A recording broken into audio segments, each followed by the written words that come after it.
Hello children, welcome back. In today's class we will learn about geography 4th chapter maps. You have learnt in a previous chapter about the globe and its advantages. And globe has certain limitations. A globe can be useful when we want to study the earth as a whole. But we want to study only a part of the earth as about our country, states, districts, towns and villages. But it does not help much. In such a situation, we use maps. A map is a representation or a drawing of the earth's surface or a part of it drawn on a flat surface according to a scale. But it is impossible to flatten a round shape completely. So the maps are useful for us in various purposes. One map shows a small area and a few facts. Another map may contain as many facts as a big book. When many maps are put together, we get an atlas. And atlases are of various sizes. And its measurements are done on different scales. Maps provide more information than a globe.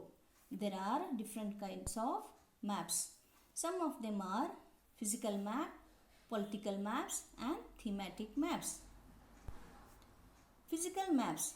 These are the maps showing natural features of the earth such as mountains, plateaus, plains, rivers and oceans, etc. And these are called as physical or relief maps. Political maps. These are the maps showing cities, towns and villages and different countries and states of the world with their boundaries are called as political maps. Thematic maps. Some maps focus on specific information such as road maps, rainfall maps, maps showing distribution of forest, industries, etc. And these are known as thematic maps. Here in this map you can see here there are natural hazards are shown in different parts of the country. In this map there is rainfall is shown here in different parts of the country. And in this map, natural vegetation is shown in different parts of the country. There are three components of maps. One is distance, second one is direction and third one is symbol. Distance.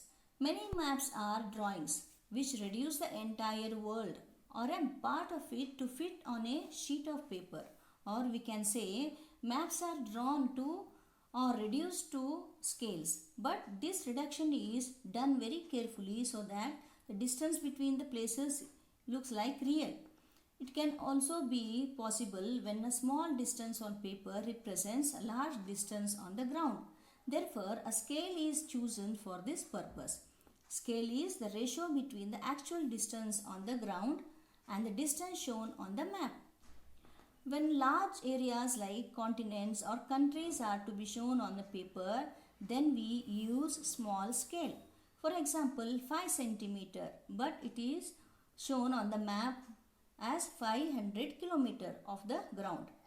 It is called as a small scale map.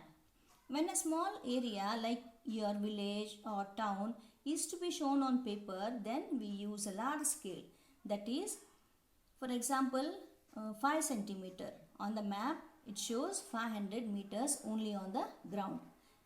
Then it is called as a large scale map. Large scale maps give more information than small scale maps. The next component of the map is the direction. Most maps contain an arrow marked with the letter capital N at the upper right hand corner. This arrow shows the north direction. It is called the north line. When you know the north, you can find other directions. And there are 4 major directions: north, south, east and west. They are called as cardinal points. Other 4 intermediate directions are northeast, southeast, southwest and northwest. We can locate any place more accurately with the help of these intermediate directions.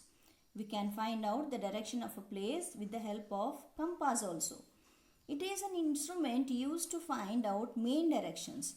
Its magnetic needle always points towards north-south direction. Symbols. It is a third important component of a map. It is not possible to draw on a map the actual shape and size of the different features such as buildings, roads, bridges, trees, railway lines or a well. So they are shown by using certain letters, shades, colors, pictures and lines. So these symbols give a lot of information in a limited space. With the use of these symbols, maps can be drawn easily and are simple to read. If you don't know the language of an area and you cannot ask somebody for directions, then you can collect information from maps with the help of these symbols. Maps have a universal language and that can be understood by all. So there is an international agreement regarding the use of these symbols. These are called conventional symbols. Various colors are used for some purpose. For example, generally blue is used for showing water bodies, brown for mountain, yellow for plateau and green is used for plains. Sketch. A sketch is a drawing mainly based on memory and spot observation and not to scale. Sometimes a rough drawing is required on an area to tell whether a particular space or place is located with respect to other places.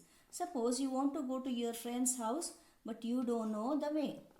Your friend may make a rough drawing to show the way to his house. Such a rough drawing is drawn without a scale. It is called as a sketch map. Suppose here in this picture you can see Sundarpur village has a sketch map.